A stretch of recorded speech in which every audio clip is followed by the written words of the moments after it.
Imagine that one of the most feared and wanted criminals in Central America, Viejo Lin, leader of the infamous Barrio 18 gang, could be walking free.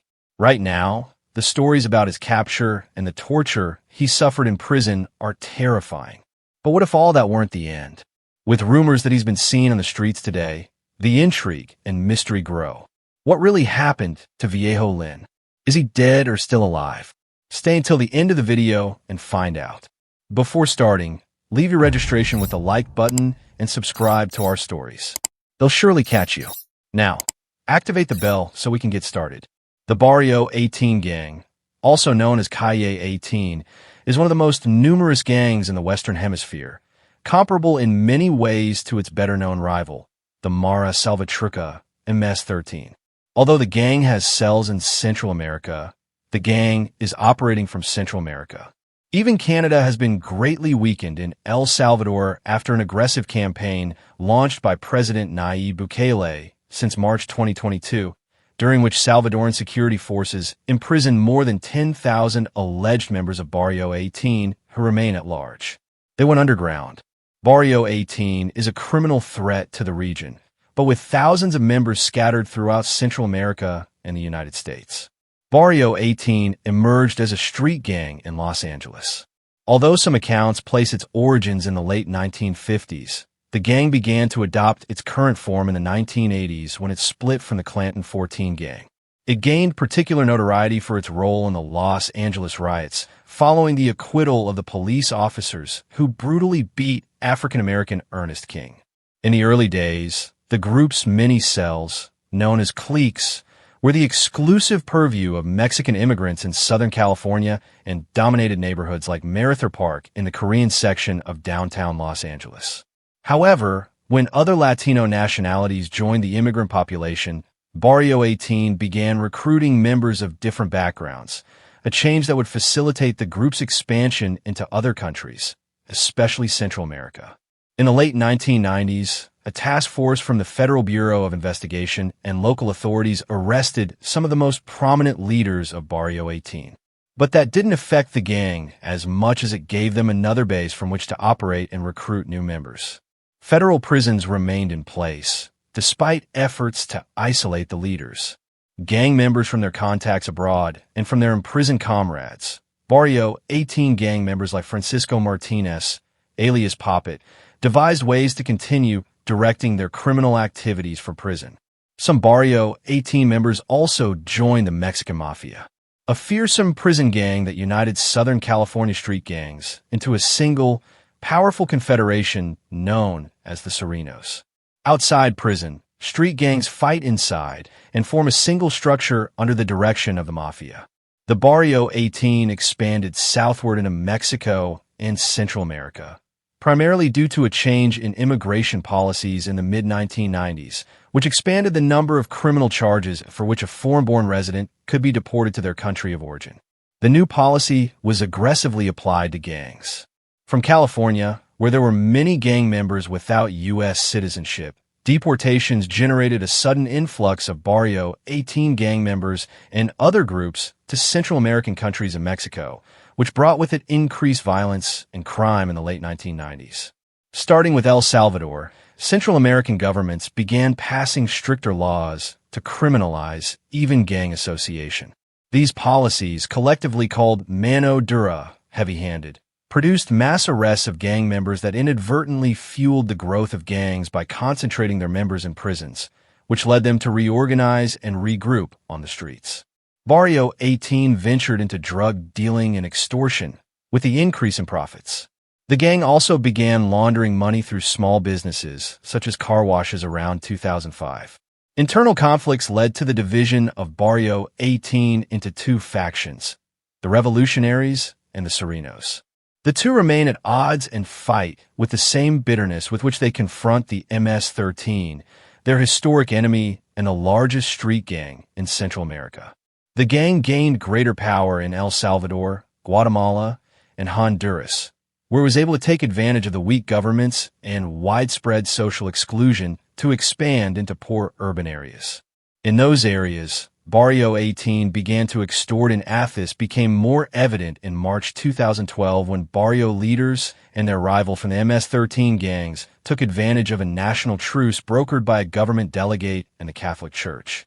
The homicide rate in the country fell by more than half after the negotiated ceasefire, but violence escalated again.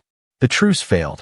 The MS-13 and Barrio 18 leaders proved alarmingly adept at capitalizing on the political capital they gained after the truce, which raised concerns that the initiative could give them a means to increase their criminal sophistication and overall influence in the country.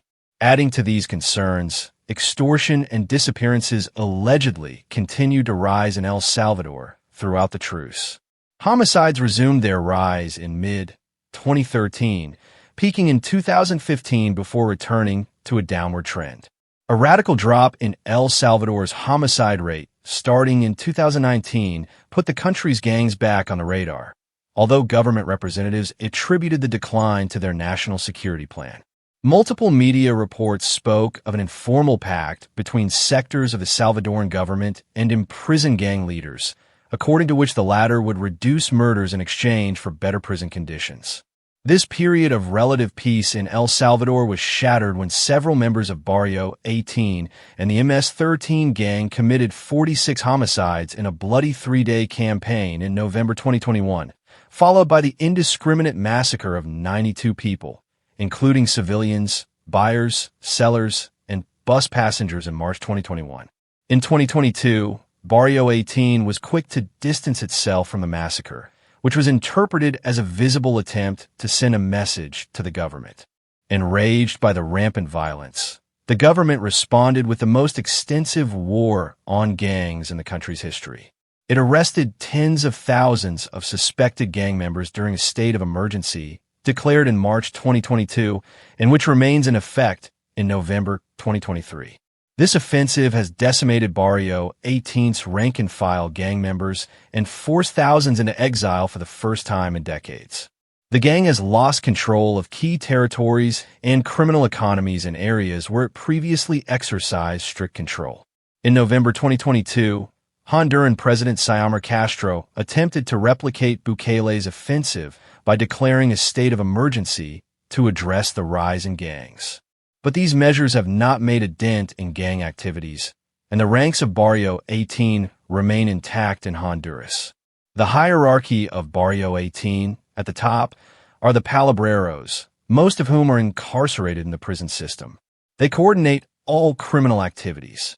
A palabrero keeps track of all financial transactions, homicides, drugs, and weapons in El Salvador. Four of the highest-ranking leaders of the Serenos faction, including Carlos Lechuga Mojica, alias El Viejo Lin, sent a voice note to the released members asking them to stop the murders that shocked the country in November 2021. This led to speculation about a rift between the deprived leaders and the leaders on the streets, although many of the leaders were already in prison. When the anti-gang campaign began in March 2022, many of the leaders in Guatemala, a group known as the Barrio Round, brings together leaders who are imprisoned to discuss criminal activities in the United States. Palabreros and Ramfos rule all the cells in the country, both inside and outside of prison. Carlos Lechuga Mojica, El Viejo Lin. Carlos Lechuga Mojica, known as El Viejo Lin, is one of the most infamous leaders of the Barrio 18 gang. Mojica, one of the historic palabreros of the southern faction of Barrio 18, was captured and sentenced to a sentence that many considered a form of revenge by the judicial system: 1,000 years in prison. This sentence, designed to ensure he would never be released, did not mean the end of his influence in the gang, although it did bring with it a series of dark and tragic events that have shrouded his story in mystery. El Viejo Lin's life in prison was, according to some sources, testimonies, and rumors, a true hell. The prisons of El Salvador are known for their extreme conditions and internal violence, and for a gang leader of his caliber, confinement meant being targeted by both enemies and the authorities. It is said that he suffered torture and abuse, being the victim of brutal reprisals. One of the most disturbing rumors speaks of his torment intensifying, especially after one of his latest victims was the son of a police commander, which unleashed a relentless revenge. Despite these accounts, Old Man Lin's death has never been officially confirmed, although many believe he was murdered in prison. There have been numerous sightings and testimonies from people who claim to have seen a man with his appearance in various locations in El Salvador. These reports have led to speculation about his possible survival and escape, fueling a legend that refuses to die. The possibility that Old Man Lin is alive adds a layer of intrigue to his story. If he managed to escape, it's likely that he is in hiding, trying to avoid capture while maintaining some degree of control over operations in Barrio 18. The true situation in Mojica remains an enigma, a mystery that adds to the already complex and violent history of Central American gangs. The truth about Old Man Lin's fate remains a mystery. Was he really murdered, or did he somehow manage to escape? The evidence is scarce and speculation abounds. What is clear is that his story is a reflection of the violent and complex world of gangs in Central America. The story of Old Link, with his rumors of returning to the streets, presents us with a dark reminder of the horrors of a life of crime and the deep scars his alleged survival after facing justice and violence leaves on society. It leads us to reflect on the motives that lead someone to follow that path, even after experiencing the full force of the law and the suffering he himself inflicted. It is a testament to how gang life can become a death trap where violence and fear become the norm, and escape seems increasingly unlikely. Behind every act of violence and crime is a story of loss, despair, and, in many cases, a lack of opportunity. It is an urgent call for society to reflect on the conditions that fuel the rise in crime and the search for solutions that address the root causes of the problem. Crime prevention not only involves harsher punishments, but also investments in education, employment, and reintegration programs that offer a real alternative to those tempted by the path of crime. The case of Old Man Lin shows us that living a life marked by crime and violence not only brings personal suffering, but also perpetuates a destructive cycle for the entire community. It is a reminder that although redemption and change are possible, the cost of following that path is too high, not only for the individuals involved, but for all of society. Thus, we come to the end of this video. If you liked it, I invite you to give us a like so we can continue making more videos like this one. Don't forget to subscribe and activate the bell so you don't miss any of our new videos. I wish you a great day. Until next time.